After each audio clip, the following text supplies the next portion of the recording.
Because of the sheer ineptitude and cluelessness which have become a trademark, unfortunately though, of the current administration, the responsibility of security of lives and properties of Nigerians, which is hitherto the most important duty of the federal government, has been shifted to the state components of the federal government. The federal government in President Muhammadu Buhari has failed to design clear-out solutions to the multifaceted Hydra-headed security challenges. Bandits and kidnappers have heydays in Zamfara, Katsina and Kaduna State. Even the busy Lokoja Abuja road isn't safe. Likewise, bloodshedding, destructions of farmlands are yet to abate in Benue, Plateau and Taraba States. Some states in Northwest have adopted giving amnesty to repentant bandits as the only viable way to get out of the wood. However, the security conditions are worsening and more concerning.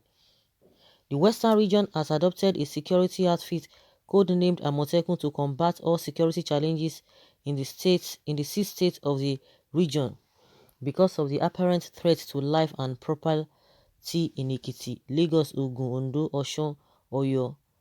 There appears to be no opposition to the security outfit from any political, social and cultural groups.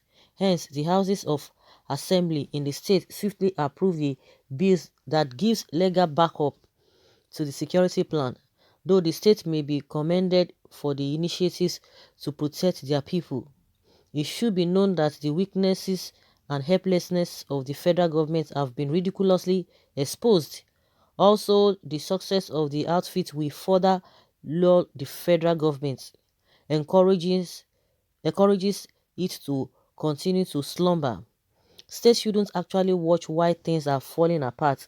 They have to rise to the occasion to salvage the situation. They have shown to lack confidence in what the federal government and the national security agencies can do to secure the people of the country.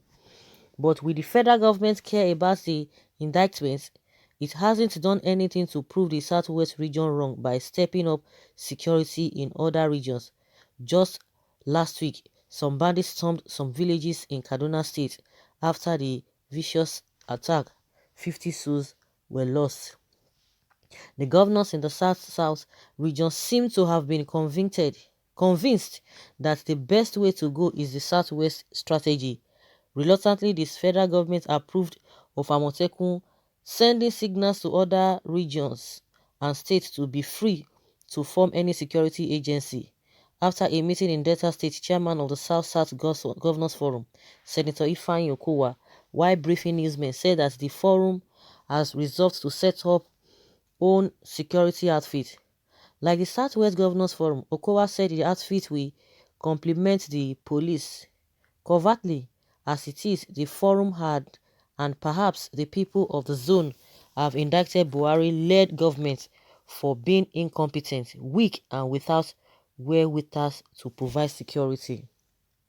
Since ethnicity, bigotry, hatred still define the politics of the country, Northwest Zone wouldn't do what may taint the president's or his administration's image.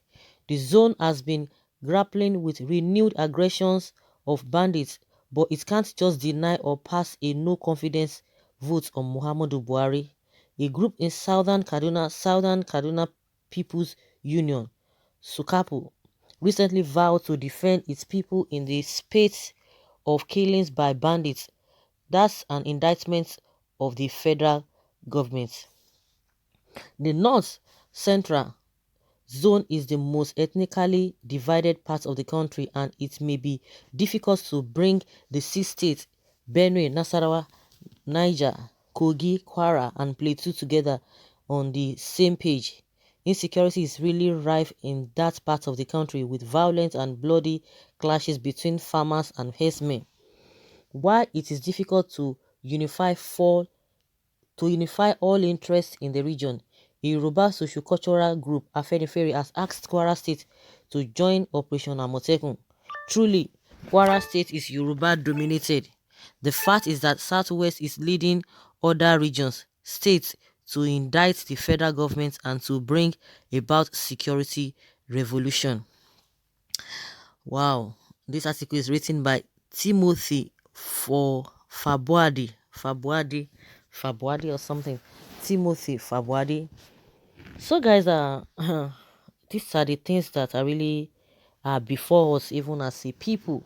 Of course, I think maybe, in my opinion, the federal government has already shifted the responsibilities of securing people's life and properties, to the states, uh, at the state level, or to the state governors. I think they all have a what will I say? They all have duties.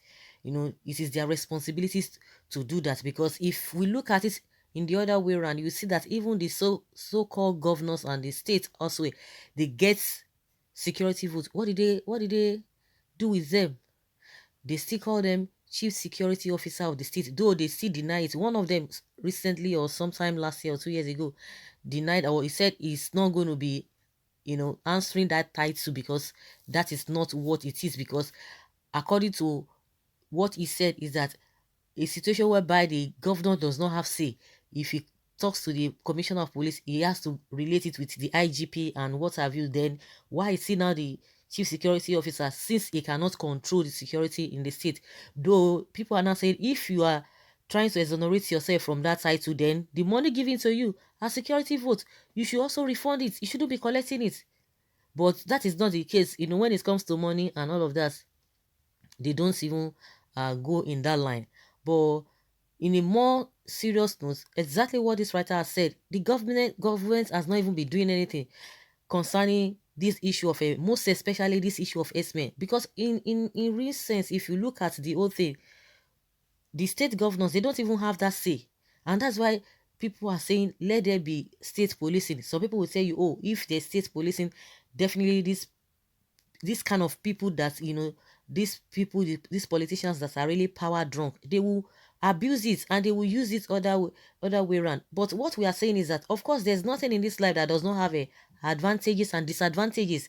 Then when the one that is higher, that is what we will now be considering. But if you look at this state policing, the advantages are more than the disadvantages. Then why can't we go in it? Because there's nothing that is perfect. Then as you are involved in it, definitely, in as much a lot of people have been able to bring out the errors that will occur, or the abuse that the governors might want to, you know, to use on that state policing. Since you already know those errors, or those abuse, then it is an easy thing for people to work on it. Those who will see establish it, those who will still look into all of those things, should be able to know that. And even if such things want to happen, everybody will be able to know, no, no, no, no, you are going this direction. Of course, there will be laid down rules and regulations that will guide state policing, so that even the so-called governors will not misuse it. So, but no, because some people still have ulterior motive, they have hidden agenda, they don't want to go in that route, because at the end of the day, the benefits are more than the disadvantages. If that is what is happening, a lot of things, a lot of all these security issues will be dealt with, even to everyone's doorstep. But if it is central, definitely nothing will happen. Then let's take the issue of this S-men that we've been crying over and over again. The government has not deemed it fit to even say anything concerning this issue. And, it's just how will I put it? It's just a normal thing.